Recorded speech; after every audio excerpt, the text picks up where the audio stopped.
Welcome to Prachi academy YouTube channel. आशा करते हैं आप आरआरबी एलपी की तैयारी जोर शोर से कर रहे होंगे। पिछले क्लास में हम लोगों ने इलेक्ट्रिशियन ट्रेड थ्योरी में इलेक्ट्रिक करंट का डिफिनेशन और 1 एम्पियर का डिफिनेशन, साथ ही साथ इलेक्ट्रिक पोटेंशियल और पोटेंशियल डिफरेंस का डिटेल से स्टडी किए थे। चलिए टॉपिक को हम लोग कंटिन्यू करते हैं। तो भाई पिछले क्लास में हम लोगों ने देखा डिफिनेशन ऑफ इलेक्ट्रिक करंट, साथ ही साथ मीनिंग ऑफ 1 एम्पियर। ठीक है, तो हमने 1 एम्पियर में आपको बताया था कि 1 एम्पियर में नंबर ऑफ इलेक्ट्रॉन्स जो होगा 6.25 × 10⁻18 इलेक्ट्रॉन्स होगा। साथ ही साथ मैंने ये भी बताया था कि 1 एम्पियर में जो फोर्स होता है 2 × 10⁻⁻7 न्यूटन पर मीटर का फोर्स होता है 1 एम्पियर में। अब भाई सीधी सी बात है कि विद्युत धारा की दिशा क्या होती है। तो विद्युत धारा की दिशा की अगर बात करें, ठीक है, तो इसकी जो दिशा होती है विद्युत धारा की दिशा, ये जो होता है पॉजिटिव टू नेगेटिव होता है। पॉजिटिव टू क्या होता है? नेगेटिव होता है। मतलब सीधी सी बात है मेरे भाई, ऑब्जेक्ट टू अर्थ होता है। क्या होता है? ऑब्जेक्ट टू अर्थ यानी वस्तु से पृथ्वी की ओर। इसको हम लोग कह सकते हैं वस्तु से पृथ्वी की ओर, मैंने विद्युत धारा की दिशा है। विद्युत धारा की जो दिशा है मैंने क्या है? पॉजिटिव टू नेगेटिव, यानी ऑब्जेक्ट टू अर्थ, यानी वस्तु से पृथ्वी की ओर। मतलब कोई भी वस्तु से हमारा पृथ्वी की ओर विद्युत धारा की दिशा होगी। अब विद्युत धारा की दिशा अगर ये है तो विद्युत धारा में प्रवाह होने वाले इलेक्ट्रॉन की दिशा। तो अगला पॉइंट है विद्युत धारा में इलेक्ट्रॉन की दिशा। हम लोग लिख सकते हैं यहाँ पे, ठीक है, विद्युत धारा में विद्युत धारा का इलेक्ट्रॉन दिशा, इलेक्ट्रॉन की दिशा, इलेक्ट्रॉन की दिशा क्या होगी? सवाल है। विद्युत धारा में इलेक्ट्रॉन की दिशा क्या होगी? तो यहाँ पे आपको मैं बताना चाह रहा हूँ कि विद्युत धारा में जो इलेक्ट्रॉन की दिशा होती है विद्युत धारा के विपरीत होती है। मतलब क्या होता है? विद्युत धारा के विपरीत, विद्युत धारा के विपरीत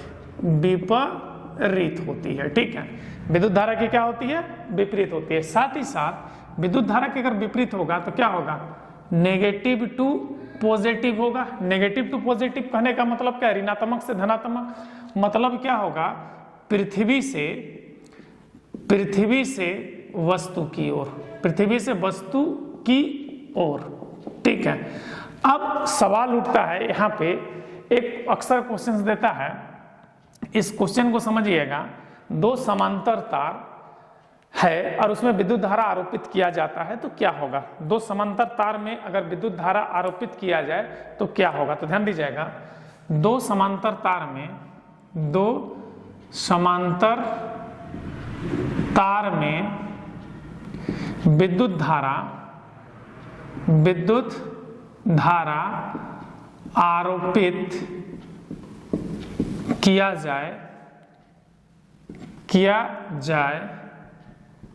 आरोपित किया जाए तो क्या होगा? 2 समांतर तार में अगर विद्युत धारा आरोपित किया जाए तो क्या होने वाला है? इस चीज को समझिए पहले।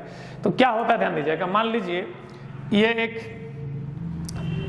वायर 1 है और ये एक वायर 2 है। दोनों में धारा एक दिशा में है। दोनों में धारा क्या है? एक दिशा में। ये आपका वायर 1 है, ये तार 1 है, ये तार आपका 2 है। अब दोनों में विद्युत धारा की दिशा एक है। दोनों तार क्या है? ये दोनों तार हमारा क्या है? समांतर रखा हुआ है। समांतर रखा हुआ है, ठीक है ना।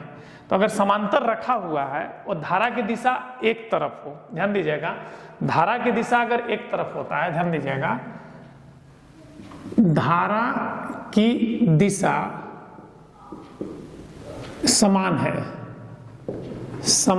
है तो उस कंडीशन में ध्यान दीजिएगा, दोनों तार में धारा की दिशा समान है तो इलेक्ट्रिक फील्ड क्या होगा मेरे भाई? इलेक्ट्रिक फील्ड जिसको कहते हैं, जिसको हम लोग हिंदी में कहते हैं विद्युत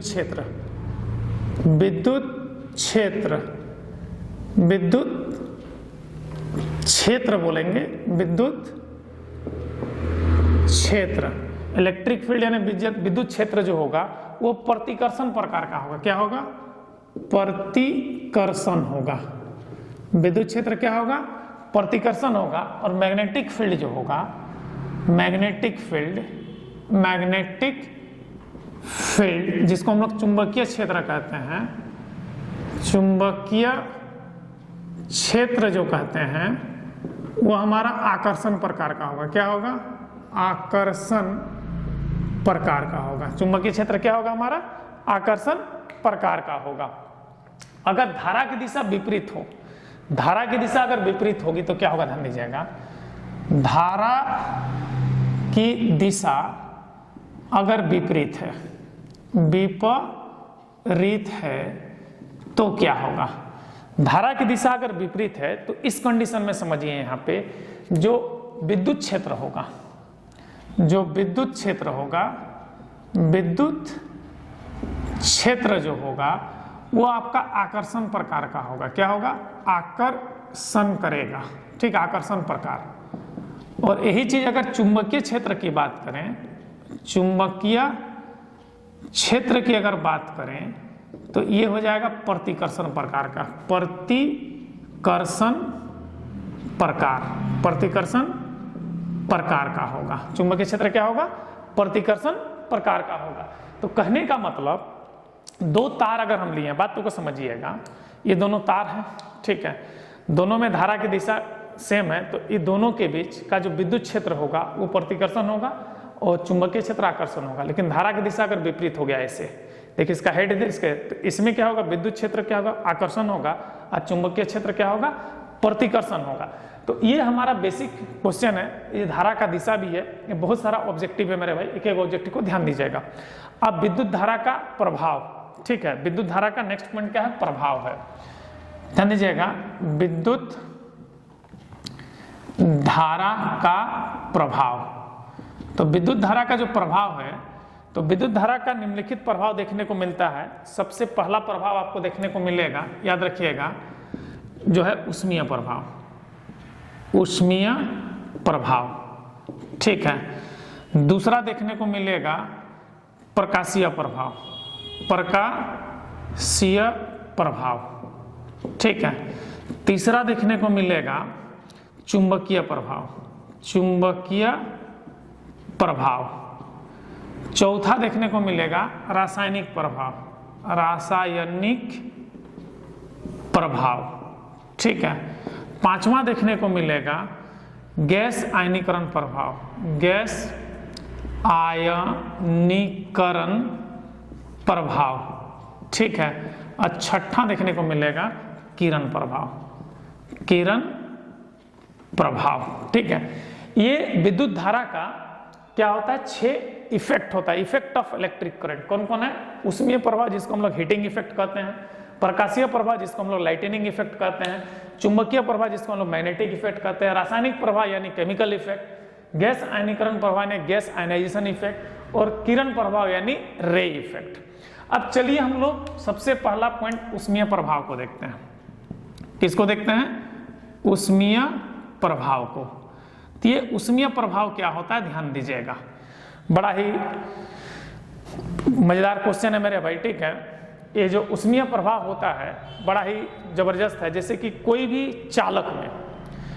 चालक में जब आप विद्युत धारा आरोपित करते हैं, कोई भी चालक में अगर आप विद्युत धारा आरोपित करते हैं तो वह चालक गर्म हो जाता है, वो चालक क्या हो जाता है? गर्म हो जाता है। इसी फिनोमेना को विद्युत धारा का ऊष्मीय प्रभाव कहते हैं। मतलब किसी चालक या कंडक्टर में इलेक्ट्रिक करंट अप्लाई करने पर वो अगर गर्म हो जाता है तो उस इफेक्ट को, उस प्रभाव को, उस फिनोमेना को हम लोग क्या कहते हैं? ऊष्मीय प्रभाव कहते हैं। इसका जो एग्जाम्पल है ऊष्मीय प्रभाव का, सबसे बड़ा एग्जाम्पल आपका हीटर है, फिर आयरन है, विद्युत इस्त्री जिसको कहते हैं, विद्युत इस्त्री है, विद्युत इस्त्री। उसके बाद आपका इमर्सन रॉड है, इमर्सन रॉड है। उसके बाद आपका गीजर है, ठीक है। ये सब ऊष्मीय प्रभाव का बहुत बड़ा एग्जाम्पल है। तो हीटर में जो हीटिंग एलिमेंट्स होता है, ध्यान दीजिएगा, हीटर हो, विद्युत इस्त्री हो, इमर्सन रॉड हो या गीजर में, इसमें एक हीटिंग एलिमेंट लगा रहता है, ठीक है, जिसको हम लोग कहते हैं हीटिंग एलिमेंट जो लगा रहता है जिसमें आपको हीट करता है, ये हीटिंग एलिमेंट होता है नाइक्रोम। नाइक्रोम ये एक मिश्र धातु है। ये क्या है? एक मिश्र धातु है जिसको हम लोग एलॉय कहते हैं। ये क्या है? एक हमारा एलॉय है। तो नाइक्रोम, ध्यान दीजिएगा, नाइक्रोम मतलब nickel plus chromium plus iron, nichrome, ठीक है ना।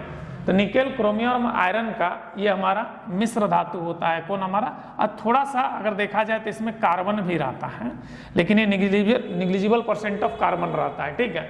लेकिन नाइक्रोम जो है बेसिकली निकेल, क्रोमियम और आयरन का मिश्र धातु है। और इसका जो गलनांक होता है मेरे भाई, इसका जो गलनांक होता है वो हमारा 2500 डिग्री सेल्सियस होता है। गलनांक कितना होता है इसका? 2500 डिग्री सेल्सियस। किसका? नाइक्रोम का। अब ध्यान दीजिएगा, जो इलेक्ट्रिक आयरन होता है जिसको विद्युत स्त्री कहते हैं, तो इलेक्ट्रिक आयरन में ध्यान दीजिएगा, यहाँ पर इलेक्ट्रिक आयरन में जो हीटिंग एलिमेंट होता है वो नाइक्रोम का ही होता है, लेकिन उसमें एक ना चमकीला पदार्थ के बीच में रखा हुआ रहता है ताकि आपको करंट न लगे। तो वो जो चमकीला पदार्थ जो होता है, जो विद्युत आयरन में रखा होता है, जो नाइक्रोम को रखा जाता है, वो हमारा होता है माइका। क्या होता है मेरे भाई? माइका, जिसको हम लोग अबरख कहते हैं। क्या कहते हैं? अबरख। तो अबरख जो होता है, याद रखिएगा, विश्व का सबसे बड़ा संचित भंडार अबरख का, विश्व का सबसे बड़ा संचित भंडार अबरख का हमारा झारखंड का कोडरमा यानी गिरिडीह जिला है। गिरिडीह और कोडरमा जिला है, ठीक है ना, याद रखिएगा। सबसे ज्यादा आपका कोडरमा में पाया जाता है अबरख, और गिरिडीह में ये बहुत ज्यादा है। गिरिडीह हमारा संरक्षित रिजर्व है। अब प्रोडक्शन में भी अबरख अभी का हमारा झारखंडी आता है। जो विश्व का सबसे बड़ा अबरख प्रोडक्शन अगर कोई है तो हमारा झारखंडी है यहाँ पे, ठीक है। तो ये जो होता है माइका जो होता है, ये विद्युत का कुचालक है। विद्युत का कुचालक है, लेकिन उष्मा का क्या है? सुचालक है। सुचालक है मतलब माइका जो होता है विद्युत को रोकता तो है, लेकिन उष्मा को रोक नहीं पाता। उष्मा को क्या कर देता है? पार कर देता है। अरे यही कारण होता है कि जो इलेक्ट्रिक आयरन का हीटिंग एलिमेंट्स को दोनों के बीच रख देते हैं। माइका के 2 लेयर रहता है, बीच में उसको रख देते हैं और उसको आयरन का जो होता है निचला बेस में बैठा देते हैं। तो क्या होगा? कॉइल गर्म होगा। तो कॉइल तो गर्म होगा, लेकिन इलेक्ट्रिक करंट को आयरन में आने नहीं देगा, लेकिन हीट को आने देगा, जिससे हम विद्युत स्त्री करते हैं। तो ध्यान दीजिएगा, जो इलेक्ट्रिक आयरन का जो कॉइल होता है वो अबरख के बीच रखा जाता है, और इसका जो रेजिस्टिविटी होता है मेरे भाई 20 डिग्री सेल्सियस पर 10⁻⁻17 होता है। बहुत बड़ा वैल्यू होता है, 10⁻⁻17 प्लस 17, 10⁻+17 होता है, जो एक बहुत बड़ा वैल्यू होता है, ठीक है। तो इसका विद्युत रेजिस्टिविटी सबसे ज्यादा होता है, ठीक है। सबसे अच्छा इंसुलेटर, मैंने सबसे अच्छा विद्युत का कुचालक अगर कहा जाए, सबसे अच्छा विद्युत का कुचालक, तो हमारा अबरख यानी माइका है, ठीक है। तो आप गीजर और हीटर के इमर्सन रॉड के बारे में भी जान रहे हैं। ये क्या हमारा उष्मीय प्रभाव का हो गया।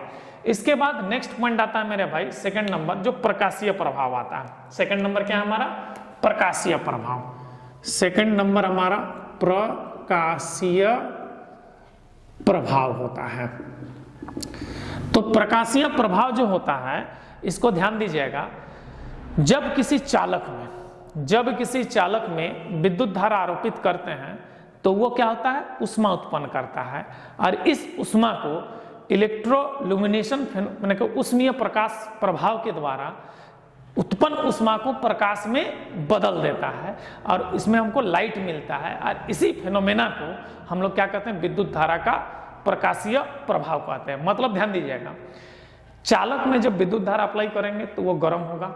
गर्म होने के बाद वो जो होता है विद्युत प्रकाशीय प्रभाव, जो हमारा इलेक्ट्रोल्यूमिनेंस इफेक्ट के कारण वो जो हीट है, ठीक है, उस हीट को क्या कर देगा? लाइट में कन्वर्ट कर देगा। लाइट में कन्वर्ट करेगा तो इसी फिनोमेना को क्या कहते हैं हम लोग? Lightning effect of electric current या प्रकाशीय प्रभाव, विद्युत धारा का प्रकाशीय प्रभाव कहते हैं। तो इसमें क्या था? उष्मीय प्रकाशीय प्रभाव, उष्मीय प्रकाशीय प्रभाव होता है, उष्मीय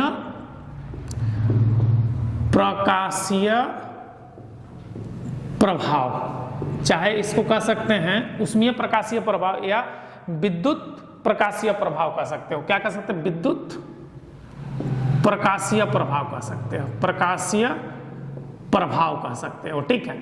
तो इसमें जो एग्जाम्पल आता है मेरे भाई, इसका जो एग्जाम्पल आता है वो हमारा इलेक्ट्रिक बल्ब होता है। इसका सबसे बेस्ट उदाहरण हमारा क्या है? इलेक्ट्रिक बल्ब है। इलेक्ट्रिक बल्ब, जिसको हम लोग विद्युत बल्ब, 10 रुपये वाला जो पीला वाला बल्ब नहीं आता है, उसी को कहते हैं, ठीक है, इलेक्ट्रिक बल्ब। तो ये जो इलेक्ट्रिक बल्ब है, इसका खोज किसने किया है? सबसे बड़ा चीज, इसका जो इलेक्ट्रिक बल्ब का खोज किया है, थॉमस अल्वा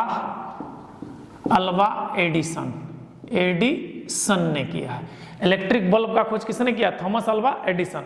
और ध्यान देना, इन्होंने 101 बार ट्राई किया है बल्ब बनाने के लिए। तो देखो अपना फेलियर को कैसे लिखा है, 101 बार में सही हुआ है। तो इन्होंने क्या कहा, मैंने 100 तरीका सीखा बल्ब बनाने का, जिसमें हमने 100 तरीका से बल्ब नहीं बना सकते हैं। अगर बल्ब बनाने का कोई तरीका है सही, तो ये मेरा 101वां तरीका ही सही है। मतलब एक फेलियर जो होता है, एक जीनियस आदमी अपना फेलियरिटी को भी सक्सेसिविटी में कैसे रिप्रेजेंट करता है, इस चीज की बात आपको हम बता रहे हैं। ये अपने बायोग्राफी में लिखे हैं कि मैंने बल्ब बनाने का 101 तरीका सीखा, जिसमें से 100 तरीका से बल्ब नहीं बनाया जा सकता। बल्ब बनाने का कोई सही तरीका है, तो ये 101वां तरीका ही हमारा सही है। तो इन्होंने जो बल्ब बनाया, तो बल्ब जो बनाया थॉमस अल्वा एडिसन ने, तो इसमें जो कांच का एक बॉल लिया है और उसके अंदर क्या डाला है? फिलामेंट डाला है। तो इलेक्ट्रिक बल्ब का जो फिलामेंट होता है, इसका क्या होता है? फिलामेंट होता है, वो हमारा किसका होता है? टंगस्टन का। टंगस्टन का होता है, जिसका संकेत W होता है। टंगस्टन का संकेत क्या होता है? W। और इसका लैटिन नाम होता है मेरे भाई वुल्फर्म। लैटिन नाम क्या होता है हमारा? वुल्फर्म होता है। और इसका जो मेल्टिंग पॉइंट है वो 3480 डिग्री सेल्सियस है, हवा के अनुपस्थिति में। हवा के अनुपस्थिति में इसका जो मेल्टिंग पॉइंट है वो 3480 डिग्री सेल्सियस होता है, जो बहुत ही ज्यादा वैल्यू होता है टंगस्टन के लिए, ठीक है। अगर हवा रहेगा तो जल्दी ही ऑक्साइड बना लेगा, ठीक है। तो हवा के अनुपस्थिति में टंगस्टन का जो मेल्टिंग पॉइंट है वो 3480 डिग्री सेल्सियस है। अब ध्यान दीजिएगा, टंगस्टन का लैटिन नाम क्या हो गया? वुल्फर्म। इसका फिलामेंट किसका बना होता है? टंगस्टन का बना होता है। तो लेकिन ध्यान दीजिएगा, जब इलेक्ट्रिक बल्ब फ्यूज होता है, तो फ्यूज कब होता है? जब उसके अंदर एयर चला जाता है। तो एयर के साथ ये रिएक्ट करके टंगस्टन ऑक्साइड नाम का एक कहता है कोरोजन बनाता है, जिसको रस्टिंग बनाता है। और ये जो रस्टिंग होता है हल्का ब्लैक लेयर का रहता है। तो इलेक्ट्रिक बल्ब में ये जो ब्लैक लेयर जम जाता है, इस ब्लैक लेयर को कहते हैं ब्लैकनिंग। जब कोई बल्ब फ्यूज होता है और इलेक्ट्रिक बल्ब के कांच के दीवार में जो काला रंग का लेयर जम जाता है, उस लेयर को क्या कहते हैं मेरे भाई? ब्लैकनिंग कहते हैं। कौन क्या कहते हैं? ब्लैकनिंग कहते हैं। अब सवाल है, ध्यान दीजिएगा, टंगस्टन की बात कर रहे हैं हम लोग, ठीक है। तो टंगस्टन हमारा 3480 डिग्री सेल्सियस में क्या होता है? कंप्लीटली ये मेल्ट कर जाएगा हवा की अनुपस्थिति में। हवा के प्रेजेंट में तो भैया ये जल्दी ही उड़ जाएगा हमारा, ठीक है। तो ये टंगस्टन की बात। अब ध्यान दीजिएगा, इलेक्ट्रिक बल्ब में हवा नहीं रहता है, तो क्या रहता है? अंदर पूरा जो होता है इलेक्ट्रिक बल्ब के अंदर में, या तो वैक्यूम रहता है, वैक्यूम यानी निर्वात, कंप्लीटली निर्वात रहेगा। क्या रहेगा? कंप्लीटली निर्वात हो सकता है, या इसमें आर्गन गैस भरा जाता है। क्या भरा जाता है? आर्गन गैस, जो एक नोबेल गैस है, जो एक हमारा क्या है? नोबेल गैस है। ये नोबेल गैस है जो इनर्ट गैस के श्रेणी में रखा जाता है, जो टंगस्टन को ऑक्सीडेशन होने से बचाता है। तो इलेक्ट्रिक बल्ब के अंदर कौन सा गैस होता है? तो हमारा आर्गन गैस होता है, या तो कंप्लीटली वैक्यूम होता है। जो मेटल फिल्म होता है, वो हमारा जो मेटल फिल्म वैक्यूम टाइप जो होता है वो वैक्यूम रहता है। Metal field gas type electric bulb जो होता है, उसमें हमारा आर्गन गैस भी होता है, ठीक है। तो ये था मेरे भाई प्रकाशीय प्रभाव का एग्जाम्पल। तो ध्यान दीजिएगा, प्रकाशीय प्रभाव का सबसे बेस्ट एग्जाम्पल अगर कोई है तो इलेक्ट्रिक बल्ब है मेरे भाई। और इलेक्ट्रिक बल्ब का इन्वेंटर कौन है? Thomas Alva Edison. और एडिसन ने कहा था कि मैंने 101 तरीका बल्ब बनाने का सीखा है, जिसमें से 100 तरीका मैंने जो सीखा जिससे बल्ब नहीं बनाया जा सकता है। अगर बल्ब बनाने का कोई सही तरीका है तो मेरा 101वां तरीका ही सही है, जिससे हम अभी बल्ब बना के आपको दे रहे हैं। इसमें जो फिलामेंट इन्होंने यूज किया है, उस फिलामेंट का नाम है टंगस्टन। टंगस्टन का लैटिन नाम वुल्फर्म होता है, ठीक है। इसका मेल्टिंग पॉइंट 3480 डिग्री सेल्सियस होता है, ठीक है, हवा की अनुपस्थिति में। हवा अगर के साथ अगर रहेगा तो ये जल्दी ही ऑक्साइड बना जाता है, टंगस्टन ऑक्साइड। और ये टंगस्टन ऑक्साइड अगर इलेक्ट्रिक बल्ब की दीवार में जम जाता है तो वो ब्लैक लेयर बनाता है, ब्लैक लेयर का ऑक्साइड बनाता है। इस ब्लैक लेयर का ऑक्साइड को हम लोग इलेक्ट्रिक बल्ब के सेंस में क्या कहते हैं, ब्लैक निंग कहते हैं। इलेक्ट्रिक बल्ब के अंदर या तो वो कंप्लीटली वैक्यूम होता है, या तो उसमें जो गैस भरा जाता है वो एक नोबेल गैस होता है जिसका नाम आर्गन गैस है। ये तो हमारा हो गया इलेक्ट्रिक, क्या बोलते हैं, प्रकाशीय प्रभाव का। इसके बाद हमारा चुंबकीय प्रभाव आता है। इसके बाद क्या आता है मेरे भाई, चुंबकीय प्रभाव। तो ध्यान दीजिएगा, जब किसी कंडक्टर में इलेक्ट्रिक करंट अप्लाई करते हैं तो उसके चारों, जैसे यहाँ पे इलेक्ट्रिक करंट अप्लाई किया तो इसके चारों ओर क्या हो जाएगा, इस टाइप से मैग्नेटिक फील्ड इंड्यूस्ड हो जाएगा। इस टाइप से क्या होगा, मैग्नेटिक फील्ड इंड्यूस्ड हो जाता है।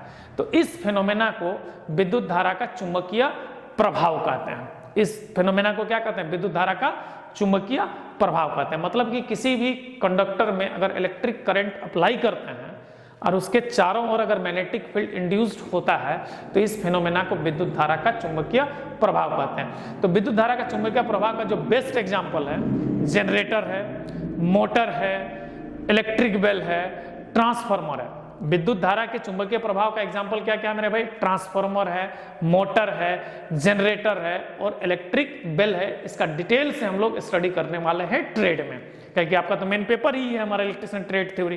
तो आपको ट्रांसफार्मर भी पढ़ना होगा, जनरेटर भी पढ़ना होगा, मोटर भी पढ़ना होगा, इलेक्ट्रिक बेल भी पढ़ना होगा। तो ये आपका सबसे बड़ा सेक्शन होने वाला है विद्युत धारा का चुंबकीय प्रभाव। इसके बाद मेरे भाई रासायनिक प्रभाव। तो रासायनिक प्रभाव क्या होता है, ध्यान दीजिएगा, जब कोई इनऑर्गेनिक सॉल्यूशन जिसमें कार्बन का प्रेजेंटेशन न रहे, तो जब कोई इनऑर्गेनिक सॉल्यूशन में इलेक्ट्रिक करंट अप्लाई करते हैं तो वो अपने रेडिकल्स में स्प्लिट कर जाता है। जैसे ध्यान दीजिएगा यहाँ पे, जैसे कि हमारा H2SO4, H2SO4 में जब इलेक्ट्रिक करंट अप्लाई करेंगे, इलेक्ट्रिक करंट अप्लाई करेंगे, ठीक है, तो ये H+ प्लस SO4 2 माइनस में टूट जाता है। मतलब ये प्लस आयन और माइनस आयन के रेडिकल्स में टूट जाता है। इस फेनोमेना को इलेक्ट्रोलाइसिस कहते हैं, सॉरी इस प्रोसेस को इलेक्ट्रोलाइसिस कहते हैं। और ये जो फेनोमेना हो रहा है इसको हम लोग क्या कहते हैं, chemical effect of electric current. मतलब कोई भी इनऑर्गेनिक सॉल्यूशन में, एनी इनऑर्गेनिक सॉल्यूशन, ठीक है, में अगर इलेक्ट्रिक करंट आप अप्लाई करते हो तो उसका जो रेडिकल्स होता है स्प्लिट हो जाता है। मतलब प्लस पॉजिटिव आयन अलग हो जाएगा, नेगेटिव आयन अलग हो जाएगा। और इसी फेनोमेना को क्या कहते हैं, इलेक्ट्रोलाइसिस। इसी प्रोसेस को इलेक्ट्रोलाइसिस कहते हैं, और जिसको कहते हैं इलेक्ट्रोलाइसिस। और इस पूरे फेनोमेना को हम लोग विद्युत धारा का रासायनिक प्रभाव के नाम से जानते हैं। यह भी आपका बड़ा चैप्टर है जिसमें सेल और बैटरी आता है। जितना भी सेल और बैटरी है आपका विद्युत धारा का रासायनिक प्रभाव पे चलता है। ये आपका मेन ट्रेड पेपर है, तो भी बहुत डिटेल से आपको पढ़ने वाले हैं, याद रखिएगा, ठीक है। बहुत ही डिटेल से आप रासायनिक प्रभाव को पढ़ने वाले हैं। इसके बाद आता है बेटा मेरे भाई गैस आयनीकरण प्रभाव। तो गैस आयनीकरण प्रभाव क्या होता है इस चीज को समझिए, ठीक है, आपको मैं बता रहा हूं गैस आयनीकरण प्रभाव। तो ये हमारा अगला है गैस आयनीकरण प्रभाव। तो गैस आयनीकरण प्रभाव, तो इसमें क्या होता है बात को समझिएगा। गैस आयनीकरण प्रभाव में एक वैक्यूम ट्यूब होता है। ये मान लीजिए एक वैक्यूम ट्यूब है, ठीक है, ये एक वैक्यूम ट्यूब है, ठीक है। इस वैक्यूम ट्यूब के अंदर में argon gas plus Hg vapour gas भर दिया जाता है। माने कि एक सिलिंड्रिकल ट्यूब होता है, ठीक है, इस टाइप से, ठीक है, सिलिंड्रिकल ट्यूब होता है, उसमें आर्गन और मरकरी वेपर गैस भर दिया जाता है। अब भरने के बाद इसमें आप क्या करते हैं, इलेक्ट्रिक करंट अप्लाई करते हैं।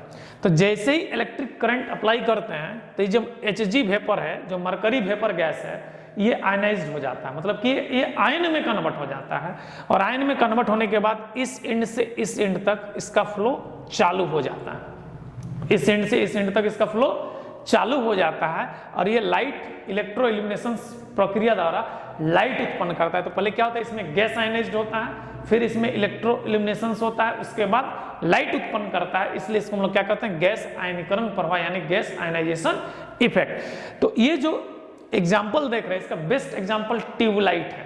ट्यूबलाइट जिसको फ्लोरेसेंट ट्यूब कहते हैं, और ट्यूबलाइट, ट्यूब लाइट और CFL, ट्यूबलाइट और CFL इसका बेस्ट एग्जाम्पल होता है, ठीक है ना। तो ट्यूबलाइट के अंदर में कौन कौन सा गैस पाया जाता है? तो ट्यूबलाइट के अंदर में आर्गन गैस और मरकरी वेपर गैस पाया जाता है। पहला क्वेश्चन है यहाँ पे, ध्यान दीजिएगा। ट्यूबलाइट के अंदर में कौन कौन सा गैस पाया जाता है मेरे भाई? आर्गन गैस और mercury vapour gas. Mercury vapour gas मतलब पारावाष्प गैस। मरकरी को क्या कहते हैं? पारावाष्प गैस। तो ट्यूबलाइट के अंदर में क्या रहता है? आर्गन गैस और पारावाष्प गैस रहता है, यहाँ पे ध्यान दीजिएगा, ठीक है। अब सवाल है यहाँ पे, देखिए ये जो पारावाष्प गैस है, तो ये हमारा पारावाष्प गैस जब आयनाइज्ड होकर के जब लाइट इमिट करता है, तो ट्यूबलाइट से जो लाइट निकलता है वो किस टाइप का लाइट निकलता है? तो हमारा निकलेगा UV light, ultraviolet light निकलता है। तो ट्यूबलाइट जो लाइट इमिट करता है वो क्या होता है? हमारा UV रीजन का लाइट होता है, मतलब अल्ट्रा वायलेट लाइट होता है। अब ट्यूबलाइट के दोनों एंड पे, ये जो एंड है ना, यहाँ पे एक फिलामेंट होता है जो हमारा करंट को सप्लाई करने का, इलेक्ट्रॉन इमिटेशन का काम करता है। तो ये फिलामेंट तो टंगस्टन का ही होता है, लेकिन इसके ऊपर, इस फिलामेंट के ऊपर बेरियम ऑक्साइड का लेयर रहता है। किसका रहता है? Barium oxide. बेरियम ऑक्साइड का लेयर होता है, तो ट्यूबलाइट के फिलामेंट के ऊपर कौन सा लेयर होता है मेरे भाई? तो बेरियम ऑक्साइड का लेयर होता है। तो अब ध्यान दीजिएगा, अगर एक 100 वाट का ट्यूब है और 100 वाट का अगर इलेक्ट्रिक बल्ब है, ये थॉमस अल्वा एडिसन वाला बल्ब है, तो याद रखिएगा ट्यूबलाइट ज्यादा लाइट उत्पन्न करेगा। रीजन क्या? ध्यान दीजिएगा, इलेक्ट्रिक बल्ब जो है, ये इलेक्ट्रिक बल्ब है, ध्यान दीजिएगा, ये टोटल हीट का 5 से 10% ही लाइट में कन्वर्ट करता है। इलेक्ट्रिक बल्ब जो है टोटल हीट का 5 से 10% ही क्या करता है? लाइट में कन्वर्ट करता है। और ये टोटल हीट का 60 to 70% लाइट में कन्वर्ट करता है। जो गैस आयनीकरण प्रभाव क्या है कि इसमें जो हीट डेवलप होगा उस टोटल हीट का 60 से 70% ये क्या करता है? लाइट में कन्वर्ट करता है। ये 5 से 10% ही कन्वर्ट करता है। मतलब कि इलेक्ट्रिक बल्ब लाइटनिंग इफेक्ट के साथ साथ उष्मीय प्रभाव का भी एग्जाम्पल है। मान लो कि साला ये 5 से 10% खाली लाइटें दे रहा है, तो 90% बच रहा है ना मेरे भाई, तो 90% तो हीटें दे रहा है ना। तो इसलिए देखिएगा, बरसात के दिन में कपड़ा जब भीग जाता था, हॉस्टल में हम लोग भी करते थे यार, ठीक है। मान लीजिए स्कूल गए, चाहे कॉलेज से आए, कपड़ा भीग गया, छतरी किसी दिन नहीं ले जाते थे तो भीग जाते थे, तो आ करके क्या करते थे? ड्रेस को 2 पीला वाला बल्ब बीच में डाल देते थे पेंट के अंदर और टांग देते थे। सुबह तक कपड़ा सूख जाता था। एक बार तो मेरा पेंट वे जल गया था यार, ठीक है, भुला गया यार, कपड़ा सड़ गया बल्ब में, पूरा पेंट वे जल गया। तो कहने का मतलब इलेक्ट्रिक बल्ब जो है हमारा लाइटनिंग इफेक्ट के से ज्यादा बेस्ट एग्जांपल है किसका? हमारा हीटिंग इफेक्ट का, क्योंकि हीट इसमें ज्यादा देता है, लेकिन प्रकाश आपको दिखाई देता, हीट नहीं दिखाई देता। ठंडवा के दिन में 10 रुपये पीला 8 रूम में जल दो ना, जला दो ना, हीटर का काम कर जाएगा, पूरा रूम गर्म हो जाएगा।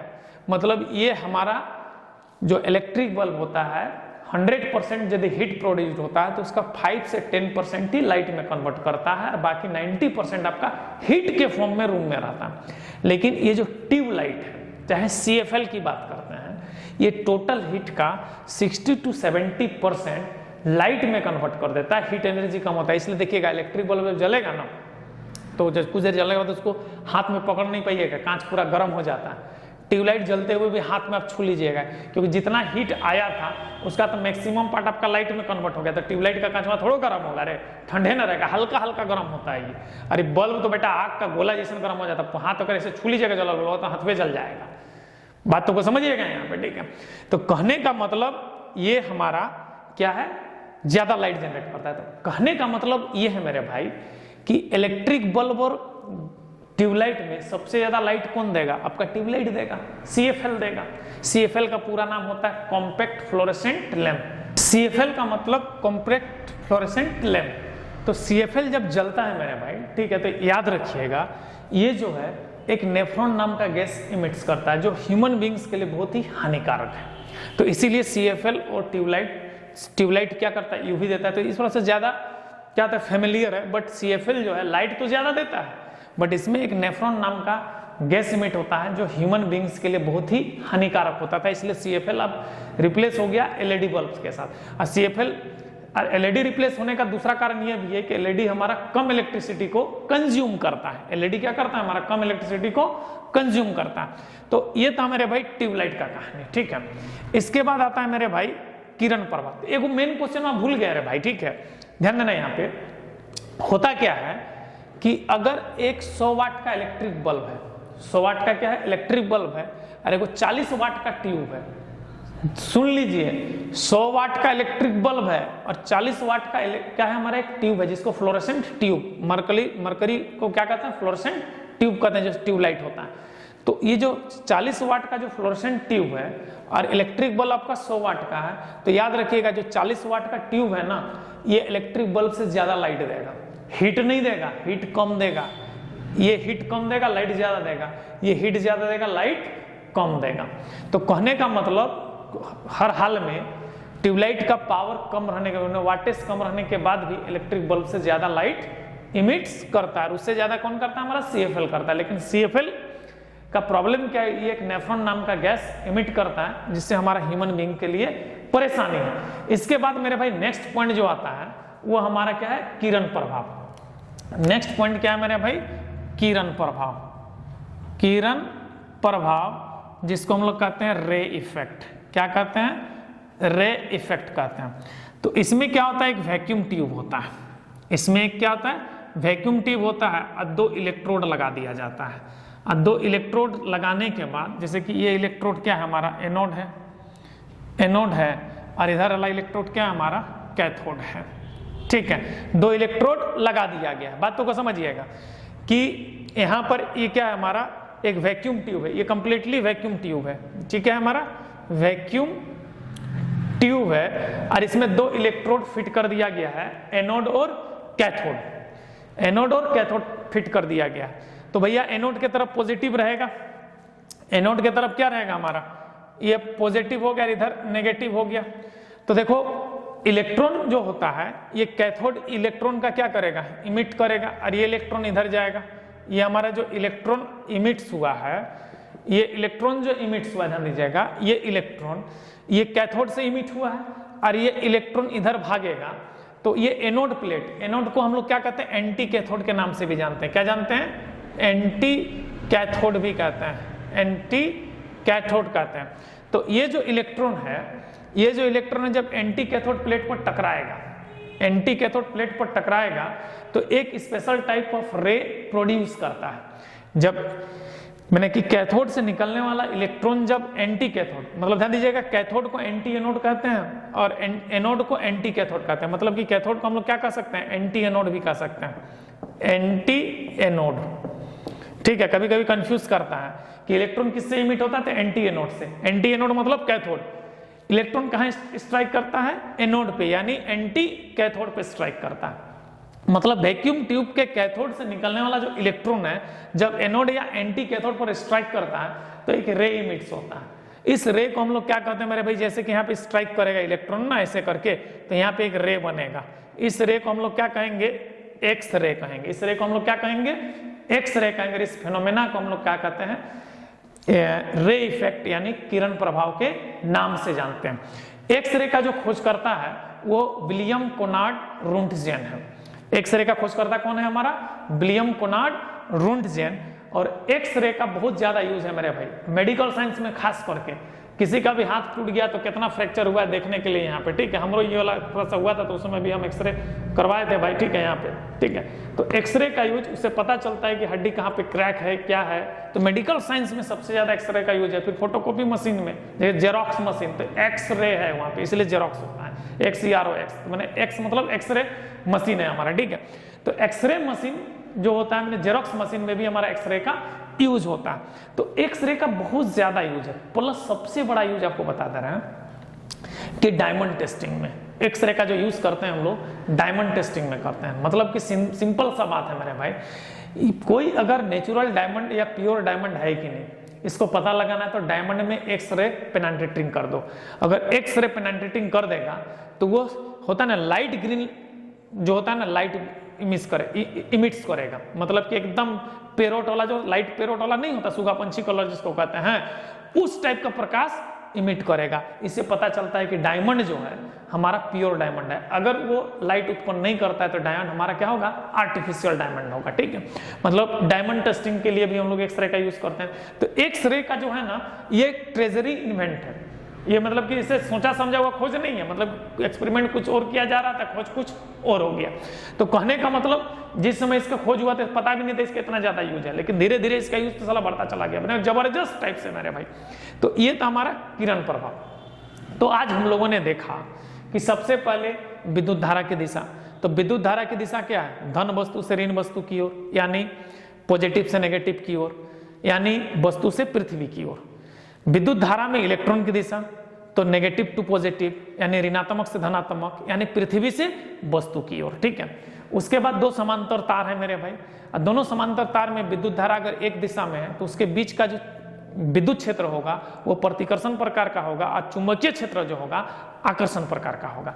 अगर दोनों तार में धारा का दिशा एक दूसरे का विपरीत है, दोनों तार समांतर है, तो विद्युत क्षेत्र जो होगा आकर्षण प्रकार का होगा, और चुंबकीय क्षेत्र प्रतिकर्षण प्रकार का होगा। इसके बाद मेरे भाई विद्युत धारा का प्रभाव। तो विद्युत धारा का टोटल 6 प्रभाव होता है। सबसे पहला उष्मीय प्रभाव। तो उष्मीय प्रभाव में क्या कहता है कि करंट अप्लाई करो तो हीट जनरेट करेगा, इसी को हम लोग क्या कहते हैं, उष्मीय प्रभाव कहते हैं। इसका एग्जांपल क्या क्या है हमारा भाई, हीटर है, इलेक्ट्रिक आयरन है जिसको विद्युत इस्त्री कहते हैं। ठीक है, उसके बाद गीजर है, इमर्सन रॉड है। तो इसमें जो हीटिंग एलिमेंट बना होता है नाइक्रोम का बना होता है, ध्यान दीजिएगा, हीटिंग एलिमेंट नाइक्रोम का। इसका मेल्टिंग पॉइंट 2500 डिग्री सेल्सियस, ठीक है ना, अप्रोक्सीमेट 2500 डिग्री सेल्सियस होता है। और नाइक्रोम एक मिश्र धातु जिसको एलॉय कहते हैं, एलॉय होता है। और ये जो एलॉय है निकेल, क्रोमियम और आयरन का एलॉय है। कौन है हमारा, नाइक्रोम। नाइक्रोम का गलनांक भी आपको बता दिए। ठीक है, इसके बाद आता है मेरे भाई, इसके बाद हमारा प्रकाशीय प्रभाव की बात करते हैं। ठीक है, प्रकाशीय प्रभाव में क्या होता है कि जब हम इलेक्ट्रिक करंट अप्लाई करेंगे तो जो हीट इमिट होगा वो हीट क्या होगा, लाइट में कन्वर्ट हो जाएगा। तो इसी को क्या कहेंगे, विद्युत धारा का प्रकाशीय प्रभाव कहेंगे। प्रकाशीय प्रभाव का बेस्ट एग्जांपल क्या है, इलेक्ट्रिक बल्ब है। इलेक्ट्रिक बल्ब का आविष्कार किसने किया, थॉमस अल्वा एडिसन ने किया। इसमें जो फिलामेंट होता है टंगस्टन का बना होता है। टंगस्टन का लैटिन नाम वुल्फर्म होता है। टंगस्टन का लैटिन नाम वुल्फर्म, W फॉर वुल्फर्म, W फॉर वुल्फर्म, याद रखिएगा, वुल्फर्म होता है। W उसका क्या है, सिंबल है, W उसका सिंबल है, लैटिन नाम वुल्फर्म है। ठीक है, इसका टंगस्टन हमारा कॉमन नेम है। ठीक है, अब इसका जो मेल्टिंग पॉइंट होता है वो 3480 डिग्री सेल्सियस होता है। ये निर्वात में, वैक्यूम में होता है। ठीक है, इलेक्ट्रिक बल्ब जो होता है 2 टाइप्स का होता है, एक वैक्यूम टाइप होता है जिसमें कोई गैस नहीं रहता है, और एक गैस फिल्ड टाइप होता है जिसमें हमारा नोबेल गैस भरा जाता है। वो नोबेल गैस क्या होता है, हमारा आर्गन गैस होता है। इलेक्ट्रिक बल्ब जो होता है, टोटल हीट अगर फिलामेंट अगर 100% डेवलप कर रहा है तो उसका 5 से 10% ही लाइट में कन्वर्ट करता है। कौन, इलेक्ट्रिक बल्ब। अब ध्यान दीजिएगा, मतलब कि इलेक्ट्रिक बल्ब क्या है, 5 से 10%, 100% अगर हीट जनरेट हो रहा है तो उस 100% हीट का 5 से 10% ही इलेक्ट्रिक बल्ब लाइट में कन्वर्ट कर रहा है। मतलब इलेक्ट्रिक बल्ब लाइटनिंग इफेक्ट के साथ साथ हीटिंग इफेक्ट का भी उदाहरण है। इसका गैस आयनीकरण प्रभाव। तो गैस आयनीकरण प्रभाव का सबसे बेस्ट एग्जांपल है हमारे भाई ट्यूबलाइट। तो ट्यूबलाइट में क्या क्या रहता है, argon gas plus mercury vapour, यानी पाराबाष्प गैस रहता है। जब इसमें इलेक्ट्रिक करंट अप्लाई करेंगे तो पाराबाष्प गैस आयनाइज्ड हो जाएगा, और इस एंड से इस एंड आयन के थ्रू में एक कंडक्टर बना देगा और करंट का फ्लो हो जाएगा। आप ध्यान दीजिएगा, ये जो ट्यूबलाइट है टोटल हीट का 60 से 70% लाइट में कन्वर्ट कर देता है। यही कारण है कि ये इसका जो कांच का वाल होता है ठंडा रहता है, इलेक्ट्रिक बल्ब का कांच का वाल गर्म होता है। मतलब जो ट्यूबलाइट है इलेक्ट्रिक बल्ब के तुलना में 5 से 10 गुना ज्यादा लाइट डेवलप करता है। इलेक्ट्रिक बल्ब 5 से 10 गुना ज्यादा light develop, sorry tubelight electric bulb के तुलना में 5 से 10 गुना ज्यादा लाइट डेवलप करता है। ट्यूबलाइट का जो फिलामेंट होता है उसके फिलामेंट में एक ऑक्साइड लेयर रहता है जिसे इलेक्ट्रॉन को एमिट कर सके, वो ऑक्साइड होता है मेरे भाई बेरियम ऑक्साइड, CFL। CFL का पूरा नाम क्या होता है, कॉम्पैक्ट फ्लोरेसेंट लैंप, जो गैस आयनीकरण प्रभाव का एक उदाहरण है। लेकिन CFL में सबसे बड़ा प्रॉब्लम क्या है मेरे भाई, इसमें एक नेफ्रॉन गैस निकलता है जो ह्यूमन बीइंग के लिए खतरनाक है। ट्यूबलाइट और CFL दोनों ही UV लाइट इमिट्स करता है, मतलब अल्ट्रावायलेट लाइट प्रकार का लाइट को उत्पन्न करता है। उसके बाद हमारा आता है किरण प्रभाव, यानी रे इफेक्ट। तो रे इफेक्ट में क्या होता है, एक वैक्यूम ट्यूब होता है, उसमें 2 प्लेट लगाते हैं, एक एनोड और कैथोड। एनोड को एंटी कैथोड भी कह सकते हैं, कैथोड को एंटी एनोड भी कह सकते हैं। भैया हमारा जब कैथोड हमारा इलेक्ट्रॉन को इमिट्स करेगा तो इलेक्ट्रॉन जब एंटी कैथोड प्लेट यानी एनोड पर स्ट्राइक करेगा तो एक विशेष प्रकार का रे डेवलप होगा। एक विशेष प्रकार का क्या होगा? रे डेवलप होगा, जिस रे को हम लोग एक्स रे कहते हैं। इस फेनोमेना को हम लोग क्या कहते हैं? रे इफेक्ट के नाम से जानते हैं। इस फेनोमेना को किस इफेक्ट के नाम से जानते हैं? रे इफेक्ट के नाम से जानते हैं। एक्स रे का खोज जो है विलियम कोनार्ड रोंटगेन ने किया है और ये बहुत ही पावरफुल मैंने यूजफुल रे है। मेडिकल साइंस में हो गया, चाहे जेरोक्स मशीन में होगा, बहुत जगह, और साथ ही साथ इसका डायमंड टेस्टिंग में भी हम लोग क्या करते हैं? यूज करते हैं। तो इसको मेरे भाई डिटेल से याद कर लीजिएगा। जय हिंद, जय संविधान।